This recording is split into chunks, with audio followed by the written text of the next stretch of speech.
Bonjour et bienvenue dans cette toute nouvelle vidéo pour les terminales en spécialité mathématiques.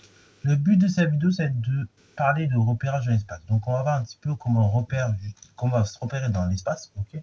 Parce que pour l'instant, c'est repéré dans le plan, ok? A priori, abscisse ordonnée, je pense qu'en terminale, si vous êtes en terminale spé c'est que vous n'avez pas de problème avec ça. Sinon, dans ce cas, revoyez vos cours de 5e, sans vouloir être trop cassant, mais voilà, c'est des choses qui sont en 5e. Allez, grand max en 3e, si 5e, 4e, c'était un petit peu compliqué. Mais voilà, c'est des choses qui sont en collège. Donc, normalement, si c'est ordonné, on sait. Maintenant, dans l'espace, on est confronté non plus à 2, mais 3 dimensions. Donc, il va falloir tout redéfinir de façon plus logique. Ok.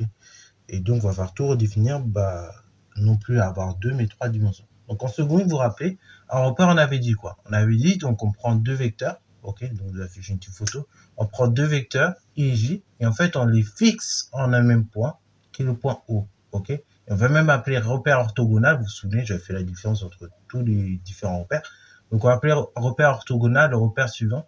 C'est le repère dont, tout simplement, les deux axes, en fait, les bases se coupent de façon orthogonale.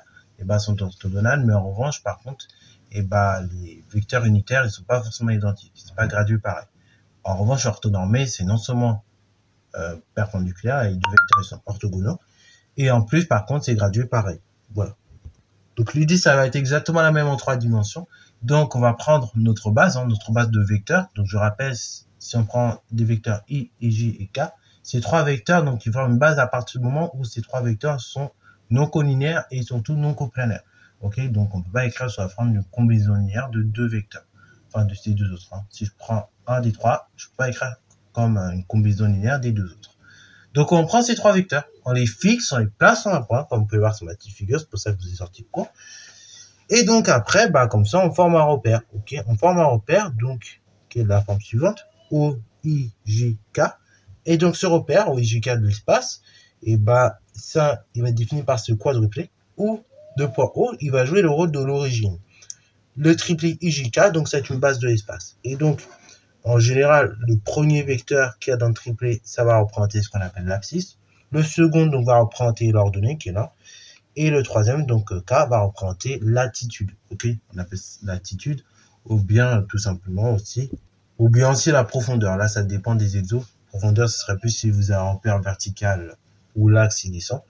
Donc l'axe Z descend. Et donc, en revanche, dans l'autre sens, si l'axe monte, on appelle ça altitude. Ok, voilà. Ainsi donc, on a un corollaire qui va dérouler de cette petite propriété. C'est-à-dire, alors un corollaire pour certains, peut-être vous voyez pas ce que c'est. Donc, en fait, un corollaire par définition, ça vient du grec. Et tout simplement, c'est une propriété que l'on va même pas démontrer en fait. C'est une propriété qui découle de celle que l'on vient de montrer précédemment. Ok, donc ça, c'est un corollaire. Ok, donc du coup, un anticorollaire donc sur le repérage dans l'espace qui est suivant, c'est que si on prend un repère OIJK, tout point de l'espace, pour tout point de l'espace, donc tout point M de l'espace, il va exister un triplet qui sera suivant, X, Y, Z, tel que le vecteur M, on peut l'écrire sous cette forme-là. Donc XI, YZ, YJ et ZJ. Ok, donc une coordonnée selon le vecteur I, une coordonnée selon le vecteur J, une coordonnée selon le vecteur K. Ok, bravo, que je vais rectifier tout de suite. Et donc, Z, c'est l'abscisse, Y coordonnée, et Z, et donc Z aussi, on peut l'appeler l'altitude de la côte. Plus haut. Donc, par exemple, si je prends mon petit parallélépipède qui est là, on peut déterminer un certain nombre de coordonnées, par exemple les coordonnées du point F. Donc, les coordonnées du point F, comment qu'on détermine? Donc, ici, le repère, c'est le suivant. On a fixé le repère un petit peu bizarrement, on a changé, il faut bien évoluer. Donc, on a pris A. Donc l'origine c'est A. Ensuite on a un demi de AB, donc ça c'est l'abscisse qui est là. On a AD, donc ça c'est l'ordonnée. On a AE, ok. AE, ça c'est l'altitude. Donc là selon l'abscisse, je vois que j'avance non plus de 1 unité, mais de 2 unités. Donc le point F est situé à 2 unités en abscisse. Donc au niveau de l'ordonnée, je vois que je ne monte pas. Donc là le point F il a pour coordonnées, donc ici tout simplement en Y0. Et pour la côte, en revanche, donc là, je vois que je suis monté de 1. Donc, du coup, là, on met 1. Ainsi, donc, les coordonnées du point F, par exemple, c'est 2, 0, 1.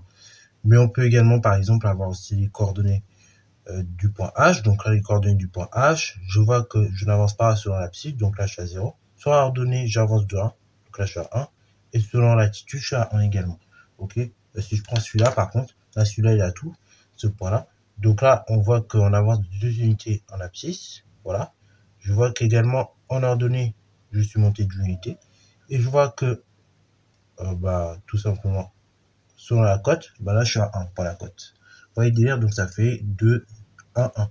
Ok, pour les coordonnées. Et on peut faire ainsi de suite. Et on peut déterminer un certain nombre de coordonnées de plusieurs points. Ok, donc là, ça nécessite d'être à l'aise en minimum avec les combinaisons et donc notamment la lecture de décomposition de vecteurs dans l'espace pour bien se repérer dans l'espace. Ok, puisqu'en effet, toutes les opérations que vous connaissez sur les repères dans l'espace, elles seront aussi valables dans l'espace. Ok, donc ce que vous connaissez dans le plan, c'est valable dans l'espace. Et donc, comme dans le plan, en fait, on va pouvoir définir deux choses. On va pouvoir définir notamment des coordonnées d'un vecteur. Ok, donc les coordonnées d'un vecteur, si on prend deux points, donc un point A de coordonnées x, y, a, z, a et un point B de coordonnées x, b, y, b, z, b. Dans ce cas, les coordonnées du vecteur associé, donc vecteur AB, ça sera donc l'abscisse de B moins l'abscisse de A. Pour l'ordonnée de B moins l'ordonnée de A.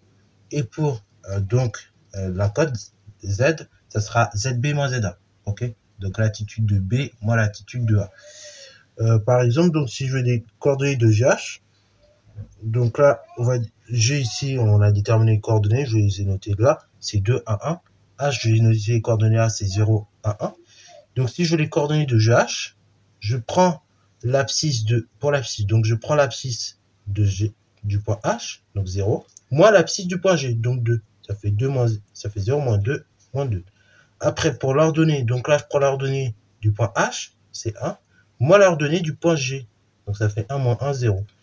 Et pour, tout simplement, la cote de notre vecteur GH, je prends donc la cote du vecteur du point H, donc ça fait 1, moins la cote du point G, ça fait également 1. 1 moins 1, ça fait 0. Et donc là, on peut faire de même pour vecteur affiché, le vecteur axé, et donc on trouve les résultats qui suivent. Et donc, savoir lire, je vais arriver, des coordonnées de vecteurs dans l'espace, ok, et donc des coordonnées points dans un repère donné de l'espace, ça va nous aider grandement dans plusieurs exos type bac, justement. Ok, non seulement ça nous a aidé dans les exos de bac, mais aussi ça va nous aider, on verra un petit peu plus tard, à établir une équation de paramétrie de droite. Ok, donc ce sera l'objet de ma prochaine vidéo. Donc voilà, c'est tout pour cette vidéo. J'espère qu'elle t'a plu. Si c'est le cas, comme d'habitude, n'hésite pas à la liker, commenter et bon reste à toi en mathématiques et en sciences.